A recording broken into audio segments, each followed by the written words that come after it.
Maggie va tuer Negan. Negan va tuer Maggie. Pire encore, ils vont tomber amoureux l'un de l'autre. Vous avez forcément vu passer ces théories sur les réseaux sociaux, et encore plus depuis la diffusion de Dead City. Et pourtant, si des gens pouvaient encore penser ça après la saison 11, j'arrive pas à comprendre comment, après ce spin-off, ça peut perdurer. Salut tout le monde, c'est Ulysse, j'espère que vous allez bien. Aujourd'hui, on va enfin parler de The Walking Dead Dead City. Je sais que j'ai démarré ma chaîne au moment parfait pour parler de ce spin-off, en commençant début juillet, et depuis il n'y a eu aucune réaction et avis sur cette série. Il y a plusieurs raisons à ça, mais pour résumer globalement, c'est tout simplement que j'en ai pas l'envie. C'est pas que le spin-off me hype pas, loin de là, mais faire des réactions et des avis, c'est des vidéos que j'adore regarder, mais que j'ai aucune envie de faire. Je débute sur YouTube, je commence à prendre mes marques, il y a beaucoup de choses qui peuvent changer, mais je sais quel type de contenu j'ai envie de proposer, et tout ce qui est traitement de la moindre actualité Walking Dead, ou des avis et réactions aux épisodes, ce sera pas sur ma chaîne, et je crois que c'est une très bonne chose puisqu'il y a déjà des grosses chaînes qui le font très bien. J'ai pas envie de proposer des vidéos doublons. Ce qui m'intéresse, c'est vraiment de donner mes ressentis sur des thèmes précis que j'ai choisis au préalable, etc. Et je me retrouve du coup pas dans tous ces formats de vidéos. Donc voilà. The Walking Dead, Dead City, le premier projet post-The Walking Dead, le premier des 3 spin-offs annoncés, et probablement le moins attendu, en tout cas pour la communauté française, qui est forcément plus hype par Daryl en France évidemment. L'enjeu avec Dead City en tant que premier projet, ça aura sans aucun doute été de montrer aux gens que continuer The Walking Dead est une bonne idée, et qu'ils ne doivent pas lâcher l'univers. Pour ça, il faut réunir 2 ingrédients, fixer les reproches que les fans faisaient ces dernières années et proposer quelque chose de nouveau pour ne pas montrer un essoufflement de la franchise. Donc les reproches vis-à-vis du The Walking Dead Universe dernièrement, c'est clairement pas ce qui manque. Décors redondants de forêt, manque de budget, saison à rallonge et donc des longueurs dans les épisodes, ennemis pas marquants et manque d'intérêt dans les nouveaux spin-offs. Et Dead City a pour moi réussi un tour de force énorme en réglant plutôt bien tous ses points négatifs et en tirant de la nouveauté.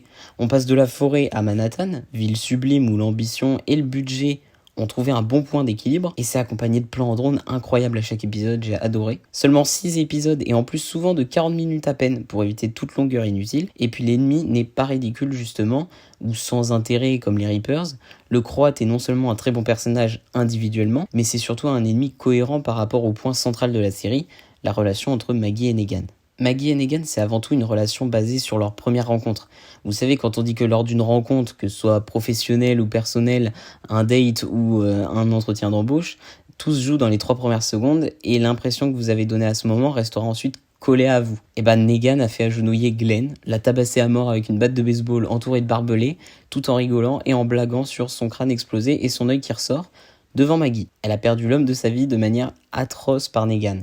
Ça me paraissait important de revenir là-dessus, parce que ça paraît logique, mais entendre que Maggie devrait passer à autre chose depuis le temps, ça siffle un peu dans l'oreille. Évidemment que Negan a fait beaucoup de choses positives depuis, et que c'est un homme changé, mais ça changera jamais ce passé atroce, et ça ramènera pas Glenn. Faut pas espérer que Maggie oublie. Et pourtant, Maggie a fait un travail sur elle-même énorme depuis, en prenant la décision de pas le tuer, en le voyant la supplier dans sa cellule en saison 9, puis en acceptant à plusieurs reprises son aide lorsqu'elle savait que son aide était indispensable pour les gens qu'elle souhaite protéger. Si le début de saison 11 nous montre une Maggie qui exprime beaucoup, voire trop sa haine de Negan, c'est une toute autre histoire lors des derniers épisodes, et en particulier du grand final. I want to thank you. I can stop wondering if you'll ever say those words. And if I can ever forgive you.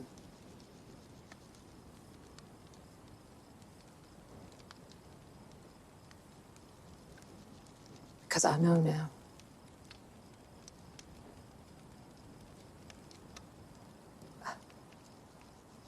I can't.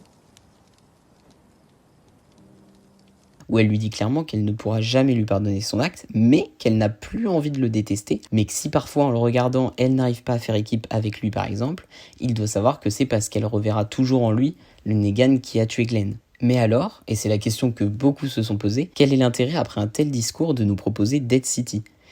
En soi, dans leur relation, rien n'est très surprenant dans cette série. En fait, Dead City nous montre et fait vivre le discours de Maggie à travers une opération de sauvetage de son fils Herschel, kidnappé par l'ancien bras droit de Negan, le Croate.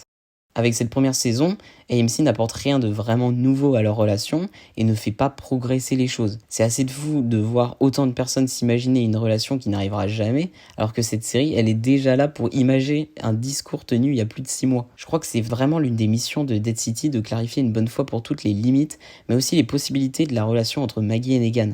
Parce qu'on l'a bien vu dans les épisodes, le duo est terriblement efficace et c'est plaisant à regarder, parce que malgré tout, ils réussissent à s'impressionner et se surprendre mutuellement, et ça se voit. Pareil, sans surprise, Negan ne fait pas de mauvais coups, il redevient pas méchant envers les siens. Ce serait une insulte à l'évolution de son personnage depuis la saison 9, et non, Maggie ne veut pas tuer Negan dans chaque ruelle, encore une fois, le travail réalisé sur elle-même se voit. En fait, les deux personnages sont vraiment remarquables, parce qu'ils ont chacun évolué dans le bon sens, dans la limite de ce qu'un humain peut faire, parce que je vous assure que si vous vivez un traumatisme comme Maggie, vous finirez pas 10 ans après en couple avec lui.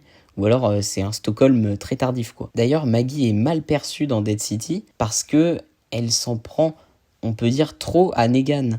Et Negan, lui, à côté, joue vraiment carte blanche, enfin drapeau blanc depuis le début, puisque lui, il est dans son arc de rédemption de toute façon. Il sait qu'il a des choses à rattraper, il sait que il a fait des choses horribles. Donc lui, il est au service de Maggie pour l'aider. Et à ce titre-là, Maggie peut avoir l'image de la méchante.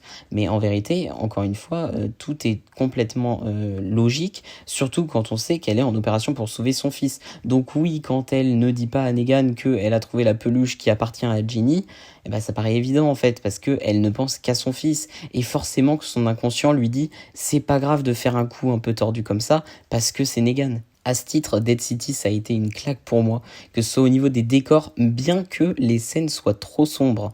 Ça, c'est un petit peu le défaut de la série, et on peut même faire des comparatifs avec les photos qu'on avait eues en first look et les vraies scènes en fait dans la série. Et c'est vrai que la série est trop sombre, même dans une chambre éteinte. C'était pas évident toujours de voir bien, surtout dans les égouts dans l'épisode 5. Mais il y a des très bonnes idées associées à la ville, ou encore du scénario basique au début, mais qui devient quand même très sympa et plus complexe vers la fin.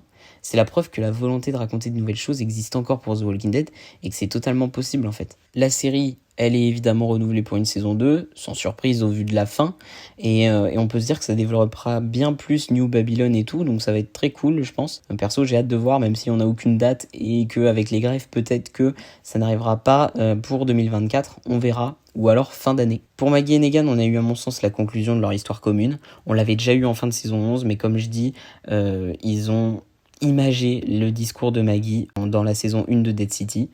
En clair, leurs prochaines aventures ne changeront pas beaucoup plus leur relation que maintenant, et je pense que la saison 2 se concentrera plus sur leur évolution personnelle, chacun de leur côté. Maggie combattant son traumatisme pour se concentrer sur son fils, sans obsession vis-à-vis de Negan justement, et ce dernier qui va lui aussi affronter son passé avec le retour du Croate à ses côtés et potentiellement de nouveau au pouvoir. Mais attention, j'y crois pas une seconde qu'il va redevenir méchant. Il pourrait trahir justement le Croate et toutes ces bandes là qu'on ne connaît pas encore beaucoup, mais par contre il ne se retournera jamais contre Maggie avec l'aide de tout le monde, du Croate, etc. Ça, j'y crois pas une seule seconde. Glenn was beautiful. I'll never love anyone like that again.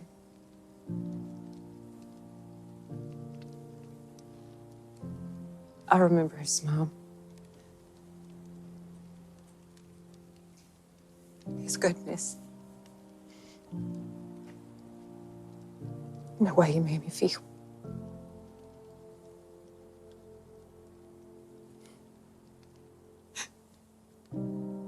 But when I look at you,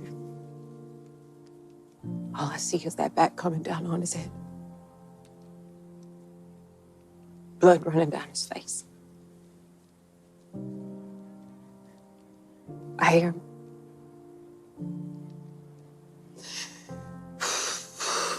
I hear him calling for me. And I hear you mocking him while he's dying.